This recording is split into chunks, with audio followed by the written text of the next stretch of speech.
We're very familiar with this passage. It's often quoted when we take communion together. And communion is, of course, the meal of covenant. It's the recognition that we are in a covenant relationship. What is less familiar to us, perhaps, is the fact that this falls in the middle of a section of writing that Paul is actually rebuking the church in Corinth for some issues that are out of order. And he drops this right in the middle. And I'm going to come back to that, and we'll look at a few verses that are after this.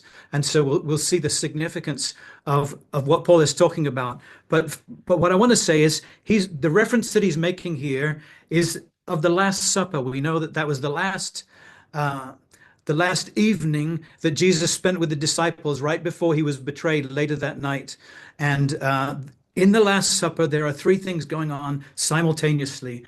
So let's look at those very quickly. First of all, it was a Passover Seder. It was a meal that is specifically enjoyed together on the night of Passover. So that was taking place. Secondly, it was a graduation meal. It is normal in Jewish culture that when a teacher and the students, the Talmidim, have completed their training, that they would come together and have a meal to celebrate that training, and even like a commissioning that would take place.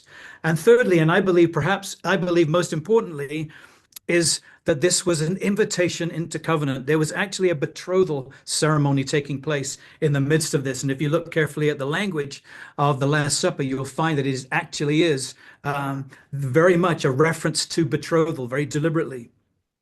And I'm not going to spend a lot of time focusing on betrothal tonight. We'll leave that for another occasion. But I just want you to understand that Jesus was inviting the disciples for the first time into a covenant relationship. That's why he talked about this is my body broken for you. This is the new covenant in my blood. He's inviting them specifically into covenant.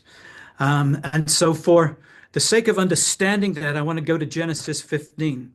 There are 5 major covenants that God enters into as recorded in Scripture. And this is one of them.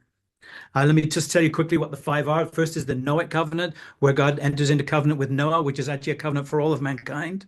Secondly is this covenant with Abram, whom he renames Abraham. This is the one we're going to look into.